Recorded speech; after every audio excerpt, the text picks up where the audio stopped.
Bonjour à toutes et tous. Le réseau Kinésithérapie Bronchiolite Essonne, RKBE, a depuis 2 ans débuté une étude visant à évaluer l'efficacité de la kinésithérapie respiratoire chez des nourrissons suivis en ville pour des bronchiolites modérées.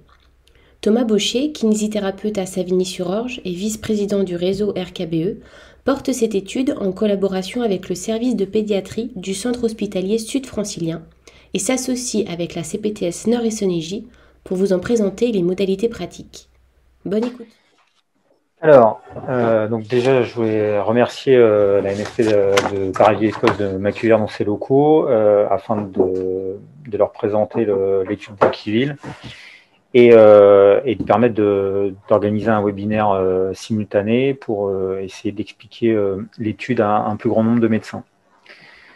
La question de la pertinence de la kinésithérapie dans la prise en charge de la bronchiolite, c'est une question qui dure depuis une vingtaine d'années. La Haute Autorité de Santé a demandé en 2000 de faire des études ambulatoires. En 2000 jusqu'en 2019, rien ne s'est passé ou très peu de choses. Le réseau francilien a fait une étude observationnelle qui manquait de valeur scientifique. Ils ont fait une autre étude, mais qui n'a pas été publiée dans des revues scientifiques dignes de ce nom. Donc à ce jour, on est toujours en attente d'études ambulatoires. Donc en novembre 2019, la Haute Autorité de Santé a de nouveau tiré des conclusions où elle ne recommandait pas la kiné. Par contre, elle demandait au réseau bronchiolite de continuer d'exister, notamment pour faire de la prévention et de la surveillance des enfants. Et elle a rappelé également l'importance de faire des études ambulatoires. Donc là, vous pouvez voir sur l'écran leurs conclusions. Et donc, ils citent Bronchiville à la fin de leurs conclusions. Alors, c'est très bien de nous citer. Enfin, je trouvais ça plutôt pertinent, mais le problème, c'est que quand on demande aux médecins, on leur dit que la kinésithérapie n'est plus recommandée, c'est compliqué pour nous de faire des inclusions d'enfants sans prescription médicale. C'est pour ça qu'au sein de l'Essonne, on essaie de faire vraiment un recrutement de terrain, de rencontrer tous les médecins du territoire avec qui on travaille autant qu'on est, avec le réseau RKBE et tous les kinés du réseau. Mais c'est aussi la démarche que j'ai aujourd'hui pour essayer de toucher le plus grand nombre. Je ne me fais pas le porte-parole de dire que la kinésithérapie est importante en tout cas est validée et importante pour le désencombrement des enfants. Je veux juste qu'on aille au bout de l'étude pour se donner une réponse scientifique, même s'il y aura peut-être des imperfections, mais au moins pour que ça puisse aider les médecins à prendre des décisions dans leur traitement. Et nous, qu'on puisse se positionner sur un rôle de traitant ou d'observateur ou de personnes qui font de la prévention. L'étude a été co-construite par des kinésithérapeutes et par l'hôpital sud-francilien et en la personne de Sébastien Rouget, donc c'est le chef du pôle pédiatrie du CHSF, et d'autres médecins du service de pédiatrie de ce même hôpital. Alors, pour parler plus spécifiquement de l'étude, l'étude en Essonne se déroule sur 3 centres évaluateurs. Donc, il y a un centre qui est à Corbeil, un centre qui est à Tismons et un centre qui est à Marcoussis. Donc, les enfants sont envoyés sur ces centres-là, sont envoyés par les prescripteurs qui travaillent autour de ces centres. On peut mettre le tuto des médecins prescripteurs pour rappeler les critères d'inclusion des enfants. Donc, c'est des enfants qui sont sur un premier ou un second épisode de bronchiolite. Passé ce deuxième épisode, vous allez diagnostiquer et passer sur un asthme du nourrisson. Donc, il ne nous concerne plus sur l'étude. L'âge, c'est entre 3 et 24 mois. Alors, sur les dernières recommandations, la bronchiolite a été déterminée de 0 à 12 mois. Nous, on continue d'inclure des enfants de 12 à 24 mois, simplement pour essayer de voir aussi sur l'impact sur l'encombrement sur des enfants plus âgés. charge à la statisticienne de faire des bons groupes après pour essayer de sortir des résultats de l'étude. Le score de Wong, pour rappel, c'est le tableau que vous avez en bas de l'écran. Donc c'est un score de Wong qui est compris entre 3 et 9. C'est vos scores cliniques que vous faites. Alors vous ne les scorez pas forcément, mais c'est l'étude clinique que vous faites aux enfants. Un score de Wong inférieur à 3, c'est des enfants qui ne sont pas gênés, enfin très peu encombrés, donc ils n'ont pas lieu de rentrer dans l'étude. Enfin, en tout cas, on ne pourra pas en tirer grand-chose. Et supérieur à 9, ils doivent être envoyés d'urgence à l'hôpital et surtout pas en ville.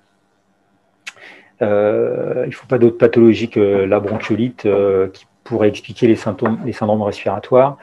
Et il ne faut pas de comorbidité pour nous envoyer les enfants.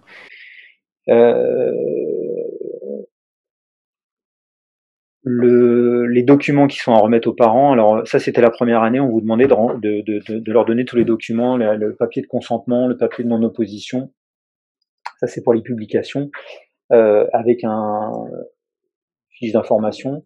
On a décidé depuis l'année dernière de le faire directement dans les centres d'évaluation. Donc en fait vous n'avez aucun document à leur donner, vous avez juste à les convaincre de participer à l'étude. Vous avez une ordonnance médicale à faire, parce que nous, on ne peut pas s'occuper d'enfants sans avoir une ordonnance médicale pour pouvoir toucher les enfants. Par contre, il ne faut pas d'autres traitements respi. Et donc, il ne faut pas de bronchodilatateurs, de corticoïdes, sinon, ça serait un biais sur l'étude. Un enfant, j'anticipe des questions qu'on m'a déjà posées, un enfant qui a une otite et qui a en plus une doublée d'une bronchiolite, il n'est pas gênant qu'il soit sous antibiotiques et pour être inclus dans l'étude. D'accord? Il faut juste que, voilà, sur un traitement respi, qu'il n'y ait que de la kiné respiratoire qui soit prescrite.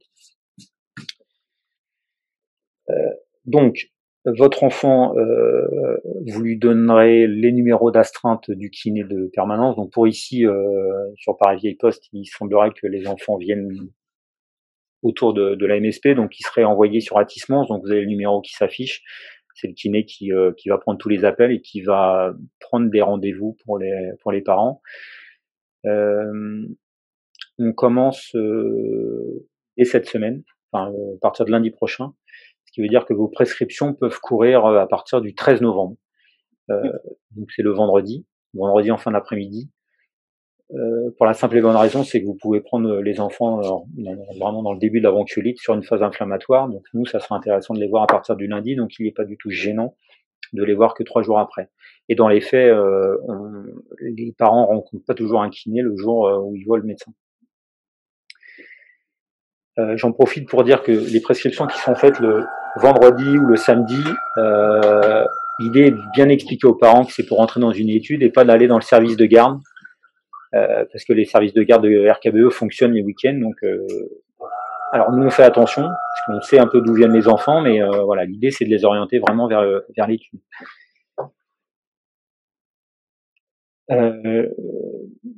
Qu'est-ce que vous dites aux parents? À part bon, ils sont dans l'enfant est dans les critères d'inclusion.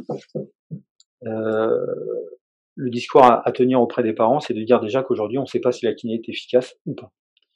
Donc, des parents qui sont pour la kiné, vous pouvez insister sur le fait qu'aujourd'hui, on ne sait pas scientifiquement si c'est efficace. Par contre, vous, ce qui peut vous intéresser en tant que médecin, c'est la surveillance de l'enfant. Donc, envoyer l'enfant dans l'étude, c'est avoir la garantie que l'enfant sera surveillé pendant 4 jours d'affilée, par un kiné et par un médecin. J'insiste sur cette histoire de surveillance parce que plus vous allez être rassuré dans votre démarche, plus vous allez rassurer les parents. Donc une fois que une fois que les parents sont a priori ok pour l'étude, il faut leur expliquer donc que l'enfant sera soit dans un groupe témoin, donc il sera surveillé pendant une dizaine de minutes, soit dans un groupe traité, où là il sera ventilé. Alors pas pendant 10 minutes d'affilée, mais sur 10 minutes à peu près de traitement, on va avoir 5 minutes de ventilation et 5 minutes de surveillance. Il y aura que 2 toux provoqués qui seront utilisés, sauf si l'enfant a des toux spontanés, auquel cas on ne va pas rajouter une toux provoquée pendant la séance. Le hic dans tout ça, c'est de dire aux parents qu'ils ne pourront pas assister à la séance. Donc ça, c'est le point problématique de les convaincre parce que si, en fait, pendant la séance, on va leur donner un questionnaire de qualité de vie. C'est le questionnaire câlin. C'est le seul critère de qualité de vie qui est référencé au niveau international. Donc on en a trouvé à ce jour. Qui permet aux parents de répondre sur l'amélioration de la qualité de vie de leur enfant. Bien évidemment, s'ils sont au courant de ce qu'on fait dans la séance, ils peuvent être influencés sur le fait que l'état de leur enfant s'améliore ou pas. Donc ça, faut leur dire avant de nous les envoyer, parce que si c'est un non rédhibitoire, c'est pas la peine qu'ils arrivent dans le centre d'inclusion et qu'on leur dise, bah voilà. Donc c'est pas facile d'inclure un enfant dans une étude en ville. On va vous parler, les parents vont vous parler d'enfants cobayes, ils vont vous parler de pourquoi moi je veux que mon enfant soit traité, pourquoi. Donc il faut que vous soyez convaincus de la pertinence de l'étude, de donner une réponse à cette question, d'insister sur le fait que la kinésithérapie n'est pas prouvé qu'elle soit efficace, et surtout insister, et je me répète là-dessus, mais sur la surveillance de l'enfant. C'est-à-dire que là, vous envoyez l'enfant dans l'étude, vous êtes sûr qu'il y aura un kiné et un médecin. C'est pas qu'un kiné qui va le voir, il y aura un médecin qui va le voir tous les jours pour lui faire un score de Wong. Donc s'il arrive le lundi, on va le voir lundi, mardi, mercredi, lundi, mardi, mercredi, jeudi, et s'il arrive le mardi, on fera un mardi, mercredi, jeudi, vendredi. Il peut également arriver que vous ayez une potentielle inclusion le mercredi. Dans ce cas-là, il faut appeler directement vous-même le numéro d'astreinte pour voir si on a une possibilité de gérer les enfants le samedi matin. Donc ça dépend des centres d'inclusion. Si on a des médecins le matin pour secourir les enfants. Je peux vous dire tout de suite que si vous nous appelez pour un mercredi, ça va être un oui. Moi, je me débrouillerai pour qu'il y ait un évaluateur en plus du kiné pour évaluer l'enfant le samedi. C'est tellement difficile d'inclure les enfants que quand on en a, on les prend. Bonjour. Bonjour.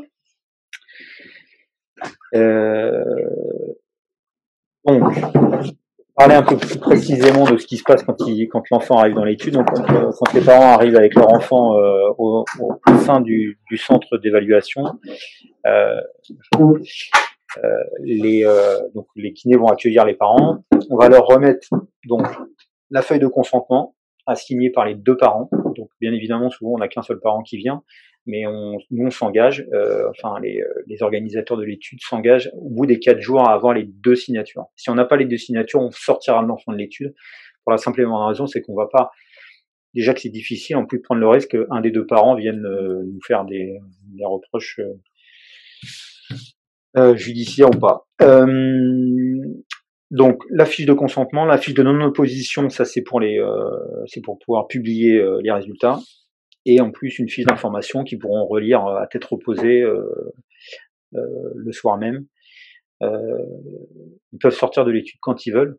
C'est pas, je veux dire, on rentre dans une étude, mais on peut en sortir parce que ça c'est des questions qu'ils peuvent vous poser. Ils peuvent en sortir, ils peuvent venir vous revoir, ils peuvent aller dans un circuit plus classique de prise en charge de kiné. Il y a qu'un seul enfant qu'on a sorti l'année dernière, c'était parce que l'un des deux parents était Covid positif, donc au 2e jour on l'a sorti, sinon tous les autres on a réussi à les conserver. Donc on a remis ces fiches aux parents, toujours les parents avec nous, on fait un test, un prélèvement nasal pour tester si c'est un VRS positif ou négatif.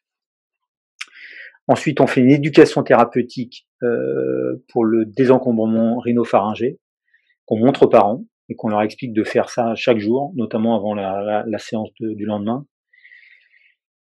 Et à ce moment-là, on va appeler le médecin évaluateur, qui va donc venir avec les parents. Nous, on va sortir de la salle et donc le médecin va faire le score de Wong, qui va rentrer donc sur le logiciel sécurisé. Le médecin va sortir, nous on va revenir dans la salle et là on va demander aux parents de sortir de la salle. Donc c'est là où on va leur dire voilà, il faut pas que vous sachiez ce qui va se passer. Donc on leur explique qu'on va randomiser l'enfant, enfin qu'on va le mettre soit dans un groupe témoin, soit dans un groupe traité. Et pendant qu'on va s'en occuper donc une dizaine de minutes, les parents vont remplir le questionnaire câlin. Bien évidemment, chaque jour, ça sera la même chose. Le groupe témoin, il fera témoin pendant 4 jours, et le groupe traité fera traité pendant 4 jours. On a dit aux parents ce qui s'était passé au bout des 4 jours quand ils nous demandaient, parce que ça influençait pas l'étude. Des fois, ils nous ont demandé est-ce que vous l'avez ventilé ou pas. Alors, sachant que ils écoutent leur enfant parce qu'ils sont souvent pas très loin, ils sont dans une salle d'attente à côté de là où on est, mais en fait, des fois, on a des enfants qui restent tout seuls avec nous, même si on les ventile pas, et qui se mettent à pleurer. Donc, c'est toujours difficile de savoir ce qu'on fait. Et nous, on essaie d'avoir un enfant le plus calme possible quand il est en groupe témoin et on le ventile. Enfin, on fait notre métier quand il est en groupe traité. Euh, Qu'est-ce que je peux rajouter à tout ça Le score de Wang, il va être fait les 3 premiers jours, il est fait avant la séance par les médecins. Le dernier jour, il sera fait après la séance. C'est juste pour faire une évaluation ponctuelle sur une séance, savoir s'il y a un décrochage du score clinique. Ça, c'est pareil, c'est pour rajouter un petit peu des éléments au niveau de l'étude. On note sur le logiciel sécurisé si c'est un enfant qui est plutôt spastique ou plutôt encombré, parce qu'on considère que quand c'est un enfant qui a des signes de sifflement, nous à le ventiler, on va pas forcément l'améliorer. Par contre, un enfant qui est encombré, on part du principe que de retirer son encombrement, ça va lui améliorer son état général.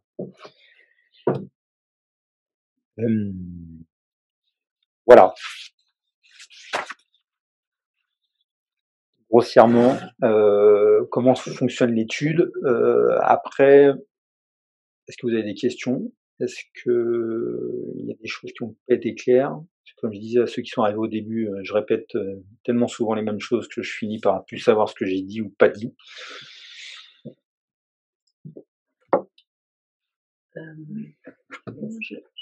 J'ai une question juste pour être sûr que j'ai bien compris. Le numéro donc qui est disponible, c'est on le remet aux patients ou on n'appelle pas. En fait, plus vite on a le parent au téléphone, plus c'est simple de l'inclure. Si vous avez le temps de nous appeler avec le patient, nous on va le prendre tout de suite, on va lui mettre un rendez-vous. Plus vous le laissez, j'ai envie de dire réfléchir, il aura le temps de réfléchir, mais le temps qu'il arrive au centre d'évaluation, qu'on va réexpliquer, il va se passer au moins 1 heure, 1 heure et demie, enfin bon, en fonction de l'heure, il aura le temps de réfléchir. Par contre, de prendre un rendez-vous rapidement, ça le garde dans ce que vous avez, dans le travail pédagogique que vous avez fait. Cette histoire de dire on veut que votre enfant soit surveillé pendant 4 jours. J'ai envie, en tant que prescripteur, en tant que médecin traitant, que votre enfant soit surveillé pendant 4 jours, mais il faut les garder là-dedans, dans ce cocon-là. Nous, on le voit, on garde. Les parents sont souvent un peu en stress, et en fait, nous, on fait plus de pédagogie que de ventilation. Alors, bien évidemment, quand on les désencombre et que l'enfant mange mieux et dort mieux le soir, bon, ça rassure tout le monde, les parents ont mieux dormi, tout ça, mais quand ils arrivent, ils sont contents d'avoir des gens le week-end. Aujourd'hui, on est débordé, les bronchiolites, on a beaucoup. Il y a eu un appel de la chef de service de pédiatrie des urgences au CHSF, Bérénice Chailloux, là, pour dire que ça a débordé de partout. Donc, il y a plein de monde. Les kinés ont aussi beaucoup de boulot. Ce qui veut dire qu'en ville, quand les parents appellent en pleine semaine, ils n'ont pas toujours aussi une garantie d'avoir un kiné d'emblée. Alors nous, on fait l'effort au sein du réseau. Après, moi, quand ils m'appellent là pendant la période de l'étude, j'essaie de les orienter moi-même vers l'étude.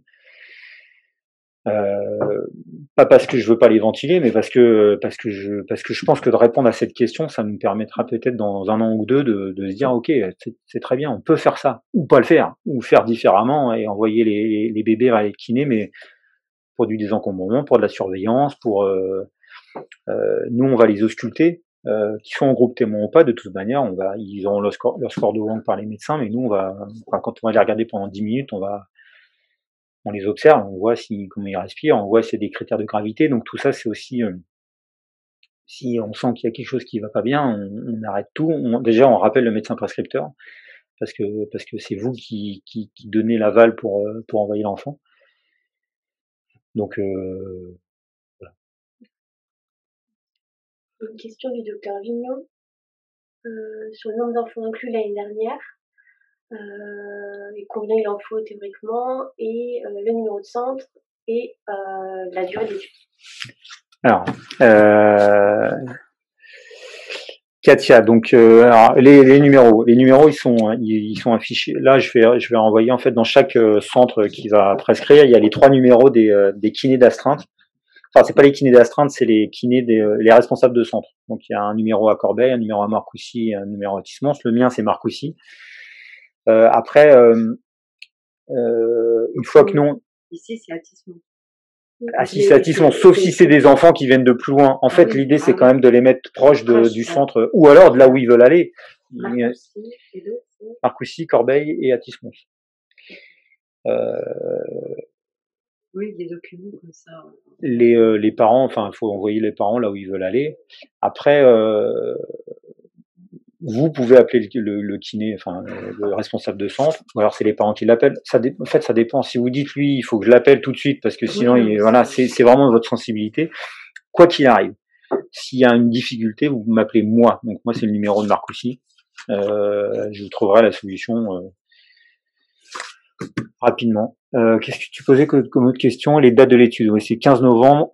Alors donc ça commence. Donc ça, c'est les inclusions, mais les prescriptions, pardon, commencent le 13 novembre. Et donc les dernières inclusions, c'est la semaine avant les vacances de Noël. Je crois que c'est vendredi 17 décembre, donc ça doit être du lundi 12 au vendredi 17, donc voilà. Et ensuite, il y avait quoi? Le nombre de bébés? Alors, on en a inclus 15 la première année et 6 l'année dernière. 15 après les recommandations de l'HAS et 6 en période de Covid, où il n'y avait pas de bronchiolite. Voilà. Alors pour les enfants vus le jeudi ou le vendredi.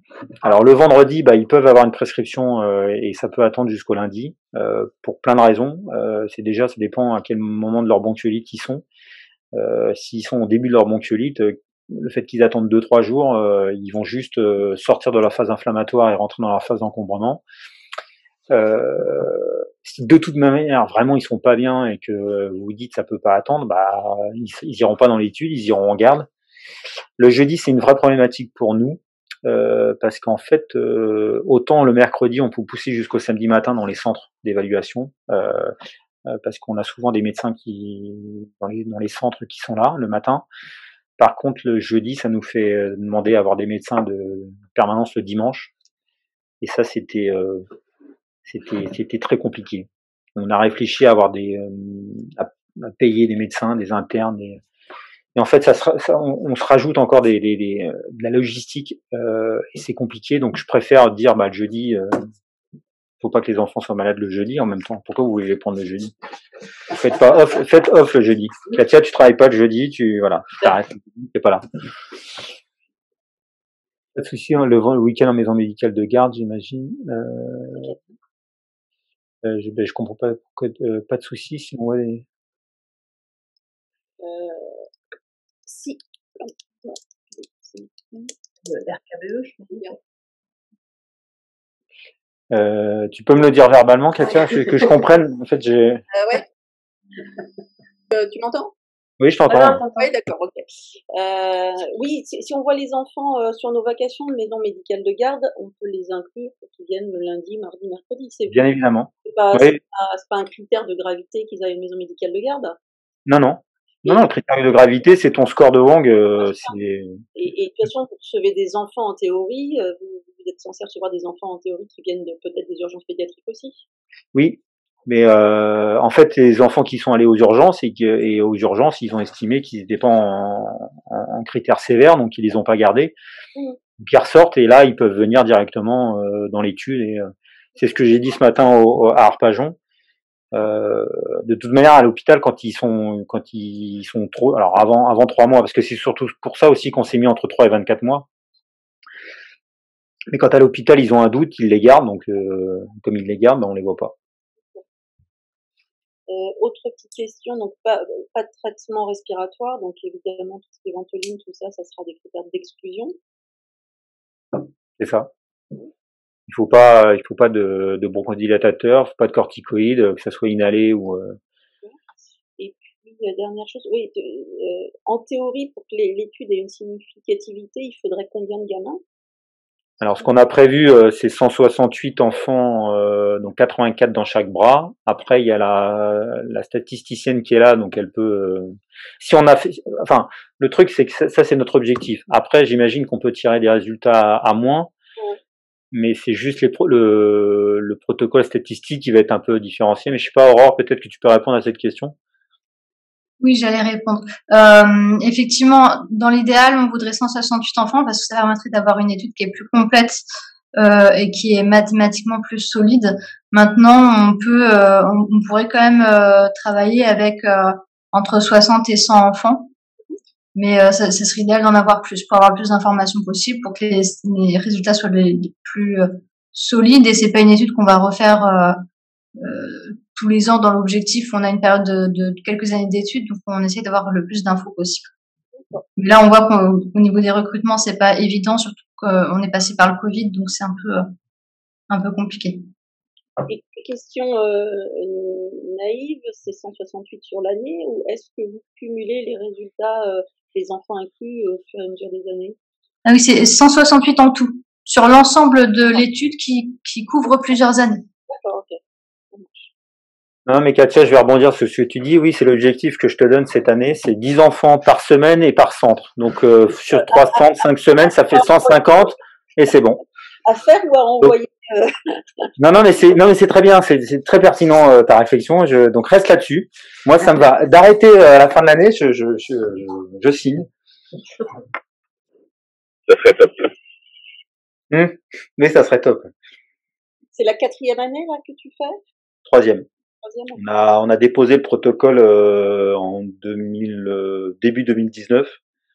On a commencé le temps d'avoir les autorisations et tout. On a commencé on a commencé et puis la chaise est tombée. On a dit, tiens. Là. Ok.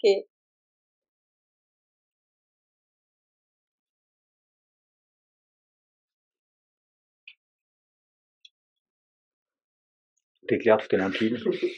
J'ai l'impression. Les questions, elles peuvent venir après. Moi, je vous dis, pendant cette période-là, je suis assez disponible.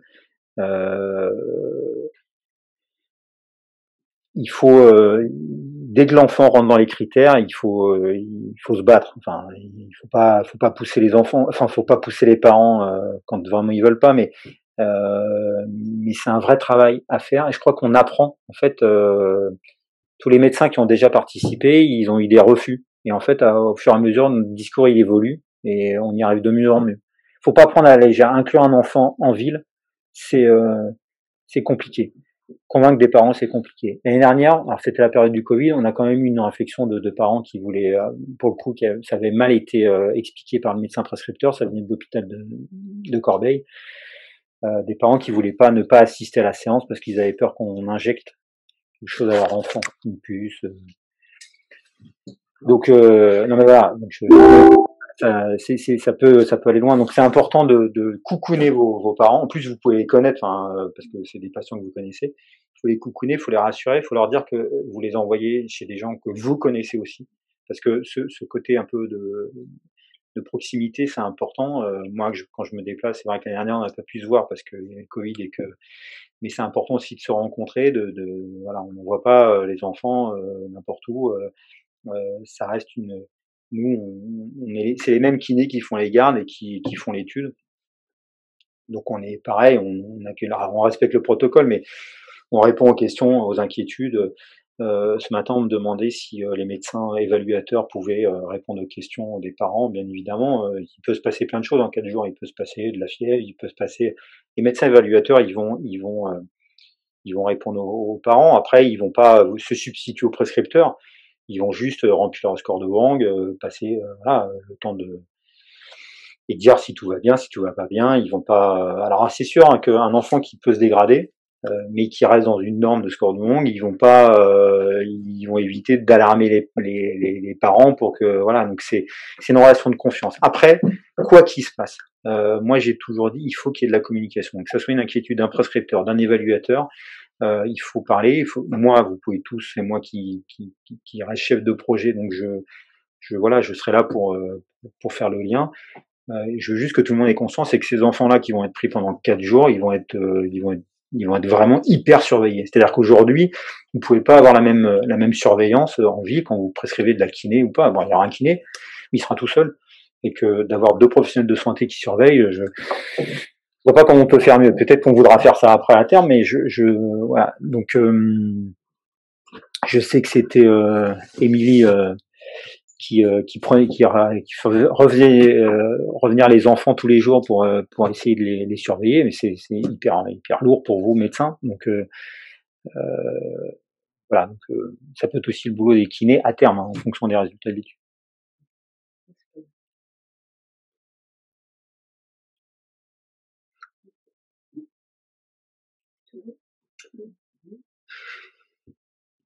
Si c'est limpide, si c'est tout clair.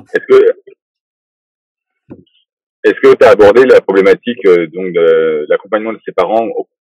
Les autres années, on a eu des parents très très inquiets pendant l'étude, et il fallait vraiment beaucoup les rassurer. Pour certains, ils doutaient, parce que à un moment ou à un autre, il y en a qui savent si on les s'ils font partie du bras traité ou du bras témoin, et donc vis-à-vis de ces inquiétudes-là et ces parents-là, il faut vraiment les rassurer.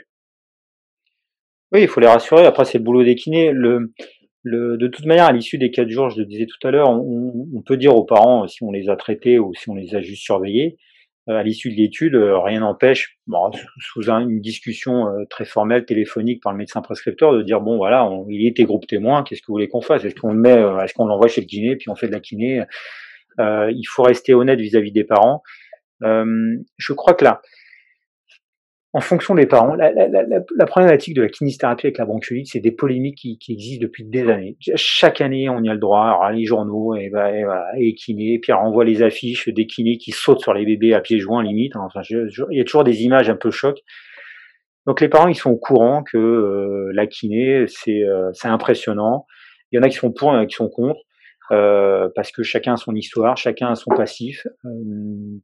C'est comme ça, mais comme vous, médecin, donc il faut juste rentrer les gens dans une. Moi, il y a un discours que je tiens aux parents, c'est de dire, mais vous savez qu'aujourd'hui, on prescrit plus de kiné, c'est plus recommandé. Donc demain, si on ne va pas au bout des études, il y aura plus de kiné du tout.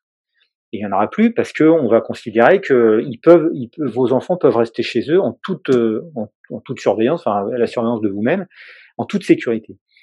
Enfin, c'est pas à vous que je vais apprendre ça, mais le sentiment que j'en ai quand je vois des parents inquiets avec des enfants de 3, 4, 5, 6 mois, de leur dire c'est bon, il n'y a rien à voir, circulez, restez chez vous, je trouve ça hyper violent. Les recommandations, encore une fois, de la Haute Autorité de Santé, c'est des trucs qui tombent comme ça, sans être expliqués. Par contre, c'est expliqué par les médias n'importe comment. Et donc, du coup, il y a vraiment une explication à faire. Et c'est ça, en fait, qu'il faut dire aux parents, c'est de dire, mais bien sûr que vous allez participer à une étude, mais déjà, pour moi, votre enfant va être surveillé. Et puis mince, une étude, c'est aussi une conviction, que ça soit professionnelle ou même personnelle, de dire, mais moi, j'apporte ma pierre à l'édifice. Il y a des parents alors, ils mettent pas leurs enfants au casse-pipe. Hein, quand on leur a expliqué ce qui va se passer, c'est pas on donne un médicament ou pas un médicament. À l'hôpital, c'est différent parce que les enfants sont déjà dans un cursus médical, donc en fait, limite, on leur lâche pas le choix. Là, ils sont en ville, ils sont dans un circuit, ils doivent venir au centre. Ils peuvent s'en aller. Nous, on les rappelle, hein, entre ceux qui sont en retard, ceux qui hésitent à revenir le deuxième jour.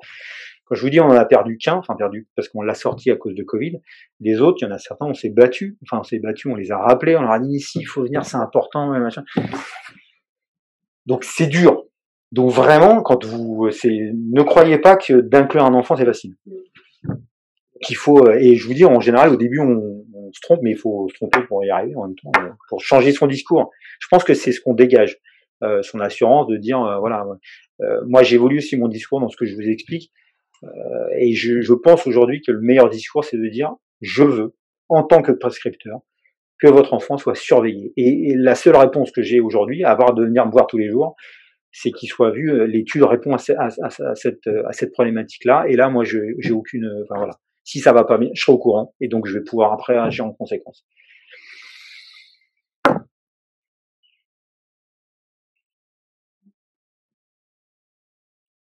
Non, c'est vrai que c'est rassurant pour les parents parce que les enfants qui ont une bronchiolite, c'est vrai qu'en tant que parent, c'est inquiétant quand même. De voir le bébé qui tousse, qui rend ses biberons, etc. et que l'auteur est quasiment rien. C'est vrai que de savoir qu'il est vu par un professionnel de santé tous les jours dans cette période aiguë, c'est quelque chose qui est tout à fait. Ça pourrait être vendeur. C'est un avantage, on va dire. Hein. Donc, disons qu'il faut mettre ça en avant. Après, c'est sûr que si vous mettez en avant. Moi, j'ai eu des. Et après, c'est vrai qu'il y a pour de vrai la kiné, quand même par expérience. Je trouve que la kiné, dans la voie publique, la kiné respiratoire, donc c'est intuitif, mais c'est aussi l'expérience et empirique. Quand elle est mais ça, tu peux pas le mettre en avant. Ben, je sais, c'est pour ça que c'est une étude, j'ai compris. Mais c'est vrai que c'est extrêmement important. Il y a combien d'enfants j'ai vu s'améliorer et pour qui on a sur soi à des hospitalisations ou grâce à la kiné. Et je trouve que c'est quelque chose effectivement dont il faut prouver l'efficacité pour pouvoir justement continuer d'en bénéficier. Non, mais je suis d'accord avec toi, mais justement, si toi, tu as cette conviction-là, il faut pas la transmettre aux parents quand tu inclus, parce que si tu leur dis, moi, j'y crois, et que tu leur dis, il sera peut-être en groupe témoin. Il faut qu'ils soient surveillés. Pour le moment, il y a juste besoin qu'ils soient surveillés, donc la surveillance, elle est là. Et c'est comme ça, on travaille ensemble et il n'y a pas de souci. Et au contraire, pour le moment, il n'y a rien d'inquiétant, il faut qu'ils soient surveillés pendant quelques jours, parce que voilà, c'est compliqué, mais c'est tout ça, donc vous aussi vous êtes inquiets, mais il n'y a pas de souci. Oui, non, c'est dans ce sens-là, mais si tu veux, moi je partage ton intérêt pour l'étude parce que je suis convaincue que la kiné, elle est importante pour les enfants. Et quand elle est pas économiste, je partage cette conviction et l'adhésion à l'étude. Voilà. Et puis en même temps, si ça permet aussi une prise en charge en ambulatoire qui soit de qualité, permet de désengorger aussi les urgences. C'est-à-dire que les parents inquiets qui vont surcharger les urgences, alors que là, ils viennent voir leur médecin traitant, ils sont inclus dans un protocole avec une surveillance par un professionnel de santé, ça désengorge autant les urgences, je veux dire. C'est aussi ça. Un travail aussi en collaboration avec l'hôpital d'une certaine façon. Parce qu'il y a aussi beaucoup de parents inquiets qui vont consulter aux urgences. Et le fait d'être vu comme ça régulièrement, ça permet justement de faire redescendre un petit peu l'inquiétude du parent. Non, mais je suis complètement d'accord, mais d'autant que les dernières recommandations, même de la Sécu, il y a encore une semaine, c'était de dire n'allez pas aux urgences. C'est une maladie qui soigne spontanément. Circuler, rien à voir. Non, mais concrètement, c'est des parents qui sont inquiets, et qui entendent leur gamin tousser, qui dorment pas, mais je suis entièrement d'accord. Non, mais c'est ce qui est dit. Enfin, je veux dire, c'est ce qui est, et tu te dis, on marche sur la tête. Et moi, j'en suis d'autant plus un peu agacé, c'est qu'on mène ça devrait être mis en avant. Mais quand tu parles aux instances de dire, faites quelque chose, c'est pareil, circuler, rien à voir. Donc, je voudrais qu'en Essonne, on ait ce sursaut-là, et si on arrive à quelque chose, on pourra au moins bomber un peu le torse en disant, on remercie pas grand monde, mais en tout cas, on l'a fait, maintenant, servez-vous-en. Enfin, tu vois, merci à tous, du coup. On va clôturer la réunion là. Et bon appétit. Voilà. Merci. Au revoir. Au revoir. Au revoir.